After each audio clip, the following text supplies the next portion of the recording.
Hello दोस्तों, नमस्कार। स्वागत है आप सभी का आपके अपने YouTube channel MK education tour में। दोस्तों, आज के इस वीडियो में हम लोग वर्गमूल और घनमूल निकालना सीखने वाले हैं, बहुत ही सिंपल तरीके से। यदि आप मैथ में कमज़ोर हैं तो कोई दिक्कत वाली बात नहीं है, क्योंकि मैं इस चैनल पर मैथ से रिलेटेड इसी बेसिक्स से लेकर एडवांस तक की क्वेश्चन आंसर लाता रहता हूँ। आप हमारे यूट्यूब चैनल से जुड़ने के लिए अभी चैनल को सब्सक्राइब कर लीजिएगा और इसी तरह की वीडियो जानने के लिए। तो जो आज का वीडियो है उसमें हम सीखेंगे वर्गमूल निकालना और घनमूल निकालना। तो इस वीडियो को आप एंड तक ज़रूर देखिएगा। यदि आप वर्गमूल और घन में यदि आपको दिक्कत है तो इस वीडियो में सॉल्व हो जाएगी, ठीक है ना। इसके बाद आपको और कोई वीडियो देखने की ज़रूरत नहीं पड़ेगी, इसलिए वीडियो को एंड तक अवश्य देखिए। चलिए हम इस वीडियो को शुरू करते हैं। वीडियो शुरू करने से पहले सबसे पहले हम समझते हैं कि आखिरकार ये वर्ग और घन होता क्या है।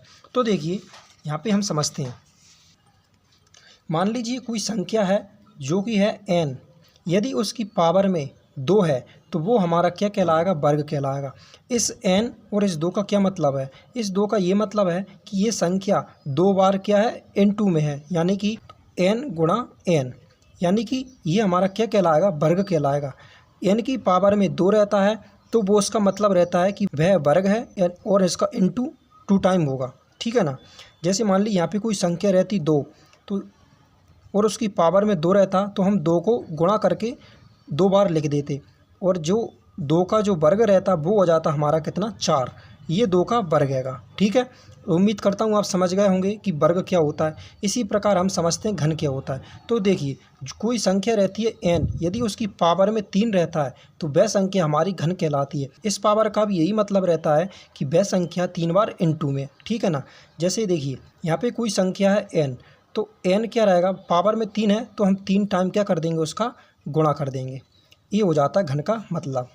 उम्मीद करता हूँ ये भी समझ गए होंगे यहाँ पे। चलिए आप समझते हैं। यहाँ पे कोई संख्या है 2 और उसकी पावर में है 3, यानी कि घन है, तो उसका आंसर क्या होगा। तो देखिए, यहाँ पे लिखेंगे हम 2, पावर में 3 है तो हम 3 बार इंटू कर देंगे, 2 इंटू 2 इंटू 2। अब यहाँ पे देखते हैं क्या आता है, 2 दूना 4 और 4 दूनी 8, यानी कि 2 का घन हो जाएगा हमारा कितना, 8। तो इस तरह से आप समझ सकते हैं कि कोई संख्या पर यदि 2 घात है तो वो हमारा वर्ग कहलाएगी, यदि किसी संख्या पर 3 की घात है तो वह हमारा घन कहलाएगा। चलिए अब हम इन वाले क्वेश्चनों को हल करके अच्छे से समझते हैं, ठीक है ना। तो यहाँ पे इस वाले क्वेश्चन को पहले हल करेंगे। तो इसको हल करने के लिए सबसे पहले आपको इस तरह का लाइन ड्रॉ कर लेनी है। इस तरह की लाइन खींचने के बाद हमको इसको डिवाइड करना है। जिस तरह हम नॉर्मल भाग करते हैं, सबसे पहले छोटी संख्या लेते हैं, फिर उससे और बड़ी लेते हैं, फिर उससे और बड़ी लेते हैं। इसी प्रकार हमको इसमें भी सॉल्व करना है, डिवाइड करना है इस संख्या को। तो ये संख्या सबसे छोटी संख्या देखेंगे सबसे पहले हम, तो वह है हमारा कितनी, 2। तो सबसे पहले हम इसको 2 से डिवाइड करेंगे। तो 2 से डिवाइड करते हैं। देखिए, 2 एकम 2, यहाँ पे आएगा 1। अब 1 इसमें बचेगा तो ये हो जाएगा 12। तो 2 छक्का होता है कितना, 12। 4 को डिवाइड करेंगे 2 से, कितने टाइम जाएगा, 2 टाइम, यानी 2 दूना 4, ठीक है। अब इसको आगे सॉल्व करेंगे। इस तरह लाइन खींच लेंगे, फिर से 2 से डिवाइड करेंगे। 2 अट्ठे होता है 16 और 2 एकम 2। फिर से डिवाइड करेंगे हम कितने से, अब ये 2 से तो जाएगा नहीं, अब हम 2 से बड़ी संख्या लेंगे तो क्या जाएगी, 3। इसको 3 से सॉल्व करते हैं। 3 दूना कितना होता है 6, बचेगा कितना, 2। तो 2 इसमें जाएगा, ये हो जाएगा 21। 30 आता होता है 21, ठीक है। अब इस फिर से लाइन खींचेंगे, फिर से 3 से देंगे। 27 को डिवाइड करेंगे 3 से, कितने टाइम जाएगा, 9 टाइम। 3 नाम 27, तो 9 लिखेंगे। इसके बाद फिर से 3 से डिवाइड करेंगे, 3 त्रिका 9, तो यहाँ पे लिखेंगे हम 3। फिर से डिवाइड करेंगे 3 से, 3 एकम 3। और आगे सॉल्व नहीं होगा तो ये हमारा यहीं पे आकर रुक जाएगा। अब हमको इसमें से जोड़े निकालने हैं। तो देखिए, हम जानते हैं कि वर्ग में हमको n की पावर 2, यानी कि कोई भी संख्या की 2 पावर लेनी पड़ती है, यानी कि 2 2 के जोड़े बनाने हैं। तो इसमें से हमारा पहला जोड़ा a बन जाएगा, दूसरा जोड़ा a बन जाएगा और तीसरा जोड़ा a बन जाएगा। अब इन तीनों जोड़ों में से हम एक एक संख्या बाहर निकाल लेंगे। तो इस जोड़े में संख्या 1 बाहर निकलेगी तो 2 आ जाएगा, इस संख्या में से एक संख्या बाहर निकलेगी तो क्या आ जाएगा, 3 आ जाएगा, और इस वाले जोड़े में से एक संख्या बाहर निकलेगी तो 3 आ जाएगा, ठीक है। इस तरह से आप एक एक संख्या को एक एक जोड़े में से बाहर निकाल सकते हैं। इसके बाद इसको सॉल्व करेंगे तो 3 त्रिका 9 और 9 दूनी 18। तो इस क्वेश्चन का जो आंसर है वो हो जाएगा कितना, 18। इस तरह से आप वर्ग निकाल सकते हैं। उम्मीद करता हूँ कि आपको वर्ग निकालना आ गया होगा। अब जो नेक्स्ट क्वेश्चन है ये आपके लिए होमवर्क में रहेगा। इस क्वेश्चन का जवाब आप आंसर कमेंट में देंगे, ठीक है ना, क्योंकि मैं भी समझूं कि जो मैं आपके लिए समझाता हूं, पढ़ाता हूं, वो आपके लिए समझ में आता है कि नहीं।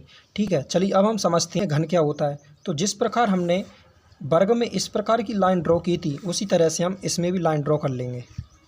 तो इस तरह की लाइन खींचने के बाद अब हमको इसको फिर से सॉल्व करेंगे। जिस प्रकार हमने पहले सॉल्व किया था एक छोटी संख्या से, उसी तरह से हम इसको भी सॉल्व करेंगे एक छोटी संख्या से, और छोटी संख्या को बढ़ाते हुए हम बड़ी संख्या पर पहुंचेंगे यदि छोटी संख्या से नहीं जाता है तो सबसे पहले छोटी संख्या क्या लेंगे हम, 2। तो सबसे पहले हम इसको 2 से डिवाइड करेंगे। 2 एकम 2, 2 अट्ठा 16। ये डायरेक्ट 16 से नहीं जाएगा, यहाँ पर लगेगा 0, फिर जाएगा ये 2 अट्ठा 16। अब बहुत से लोग ये सोच रहे होंगे कि 0 कहाँ से आया। तो देखिए, जब हम इसको नॉर्मल सॉल्व करते हैं, जैसे कि देखिए 216 डिवाइड कितने से करना है, 2 से, तो यहाँ पे 2 लिखेंगे। देखिए 2 एकम 2 आ गया। अब यहाँ पे कटेगा तो कुछ नहीं बचेगा, बचेगा 0। अब हम क्या करेंगे, अगली संख्या उतारेंगे 1। 2 का भाग 1 में तो जाएगा नहीं, तो हम क्या करेंगे, यहाँ पे एक 0 उतारेंगे, इसके बाद अगली संख्या को उतार लेंगे। तो अगली संख्या क्या है, 6 है। अब जाएगा 2 अट्ठा 16। इस तरह से इसको सॉल्व करने के बाद कितना आया, 108, और वही सॉल्व करने के बाद हमारा यहाँ पे भी आया था 108। उम्मीद करता हूँ ये समझ गए होंगे। चलिए आगे बढ़ते हैं। अब फिर से हम इसको सॉल्व करेंगे 2 से। 2 पंजा होता है 10 और 2 चौको 8।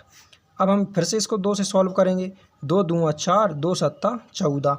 अब ये 2 से जाएगा नहीं, फिर हम बड़ी संख्या लेंगे 3, तो 3 नाम 27, और इसके बाद यहाँ पे चला जाएगा हमारा कितने, 3 से।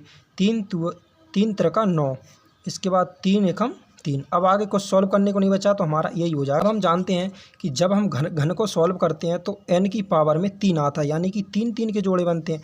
तो यहाँ पर भी हम 3 के जोड़े बना लेंगे। तो पहला जोड़ा a बन जाएगा और दूसरा जोड़ा a बन जाएगा। अब आगे कुछ बचा नहीं, तो इन जोड़ों में से एक एक संख्या को हम बाहर निकाल लेंगे। तो इस जोड़े में से एक संख्या बाहर निकलेगी 2, और इस जोड़े में से एक संख्या बाहर निकल आएगी 3। ठीक है, अब 3 दूना होता है 6। तो इस क्वेश्चन का जो आंसर रहेगा वो हो जाएगा हमारा कितना, 6। तो इस प्रकार से आप इन क्वेश्चनों को हल कर सकते हैं। तो उम्मीद करता हूँ आपको घन निकालना भी आ गया होगा। अब जो नेक्स्ट क्वेश्चन है, इस क्वेश्चन का जवाब आप होमवर्क है, आपके लिए होमवर्क रहेगा। इस क्वेश्चन का जवाब आप आंसर कमेंट में दोगे, ठीक है ना। तो उम्मीद करता हूँ ये वीडियो आपको पसंद आई होगी, और यदि वीडियो पसंद आई है तो वीडियो को लाइक और चैनल को सब्सक्राइब अवश्य कर लीजिएगा, क्योंकि ये चैनल स्टडी को मजबूत बनाने के लिए, आपकी खासकर मैथ सब्जेक्ट को मजबूत बनाने के लिए है। तो इस चैनल पर आपके लिए इसी तरह से वीडियो आती रहेंगी, इसलिए चैनल को सब्सक्राइब कर लीजिएगा। इसी प्रकार हम मिलते हैं नेक्स्ट वीडियो में, तब तक के लिए जय हिंद, जय भारत।